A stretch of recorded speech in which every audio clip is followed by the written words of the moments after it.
2022 সালের মে মাস পুলিশের অতিরিক্ত ডিআইজি পদমর্যাদার কর্মকর্তাদের পদোন্নতির একটি তালিকা প্রস্তুত করে স্বরাষ্ট্র মন্ত্রণালয়। অনুমোদনের জন্য পাঠানো হয় রাষ্ট্রপতির কার্যালয়ে। সেই তালিকায় বিসিএস পুলিশ ক্যাডারের 18 ব্যাচের 16 জন এবং 20 ব্যাচের 15 জনের নাম ছিল।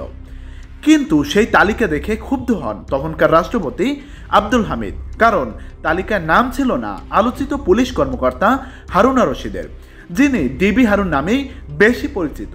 কিন্তু আব্দুল হামিদ ক্ষুব্ধ হয়েছিলেন কেন, একটি উদাহরণ দিলেই তা স্পষ্ট হয়ে উঠবে। তখনকার রাষ্ট্রপতির সঙ্গে নানা কারণে ঘনিষ্ঠ ছিলেন হারুন। হামিদও বেশ কিছু ব্যক্তিগত কাজ করে নিতেন তাকে দিয়ে।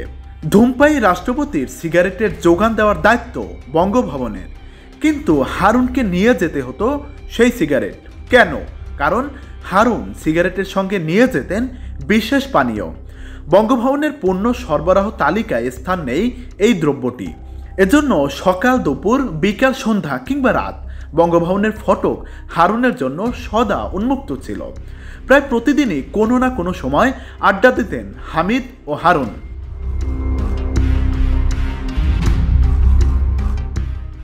আব্দুল হামিদ বঙ্গভবন ছাড়ার পরও তারা হরিহর আত্মা।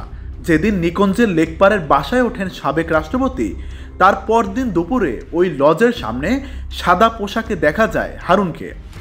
আর এসব কারণেই পদোন্নতির তালিকায় হারুনের নাম না দেখে ক্ষুব্ধ হন আব্দুল হামিদ। ডেকে পাঠান তৎকালীন স্বরাষ্ট্রমন্ত্রী আসাদুজ্জামান খান কামালকে। রাষ্ট্রপতি তাকে বলেন, আপনার সঙ্গে কি হারুনের খারাপ সম্পর্ক এখনও আছে?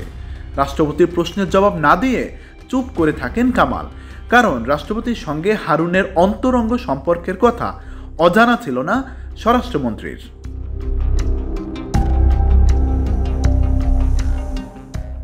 আব্দুল হামিদ তখন সরাসরি কামালকে বলেন, তালিকায় আমার নাতির নাম কই? তালিকা নিয়ে যান, আমার নাতির নাম লিখে ফের নিয়ে আসুন। হারুনকে এভাবেই বিভিন্ন সময় সহায়তা করে গেছেন আব্দুল হামিদ। 2019 সালে নারায়ণগঞ্জের এসপি থাকার সময় চরম বিপদে পড়েছিলেন হারুন। সে সময় এক শিল্পপতির স্ত্রী ও সন্তানকে তুলে নিয়ে যান তিনি। এ ঘটনার সিসিটিভি ফুটেজ ফাঁস হলে চরম বিপাকে পড়ে যায় হারুন। তার চাকরি তখন যায় অবস্থা। সে সময়ও রাষ্ট্রপতি হস্তক্ষেপ করে হারুনকে উদ্ধার করেন এবং রাজধানীর তেজগাঁও জোনের ডিসি হিসেবে পদায়ন করে দেন।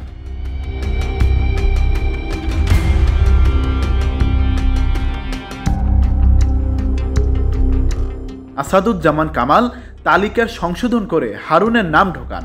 এরপর আবার রাষ্ট্রপতির কাছে নিয়ে যান অনুমোদনের জন্য। তখন আব্দুল হামিদ সম্মতি দেন, জারি করা হয় প্রজ্ঞাপন। ওই প্রজ্ঞাপনে হারুন সহ 32 কর্মকর্তাকে পদোন্নতি দিয়ে ডিআইজি করা হয়, যেখানে হারুনের নাম ছিল সবার শেষে। ওই ঘটনাটি সে সময় পুলিশে ব্যাপক আলোচনা সমালোচনার জন্ম দেয়, কারণ তখন অনেকেই যোগ্য হওয়ার পরও পদোন্নতি পাননি।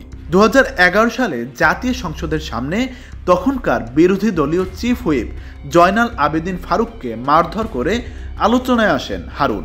এরপর নানা ঘটনায় জড়িয়ে বারবার বিতর্কিত হয়েছেন তিনি। নিরীহ মানুষদের তুলে নেয়া, বিরোধী দলের আন্দোলনে জোরপূর্বক দমন, প্রহসন, হেফাজতে নির্যাতন, আপত্তিকর ভিডিও ছড়িয়ে দেওয়ার ভয় দেখিয়ে টাকা আদায় সহ নানা অভিযোগ তার বিরুদ্ধে। হারুনের জন্ম কিশোরগঞ্জের মিঠামইনের হোসেনপুর গ্রামে। একই এলাকার সন্তান সাবেক রাষ্ট্রপতি। হারুন তাকে নানা বলে ডাকতেন, আর আব্দুল হামিদের স্ত্রী রাশিদা খানমকে ডাকতেন নানি বলে।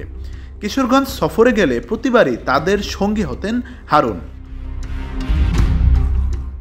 গত 5 আগস্ট আওয়ামী লীগ সরকারের পতনের পর পালিয়ে বিদেশ চলে গেছেন হারুন।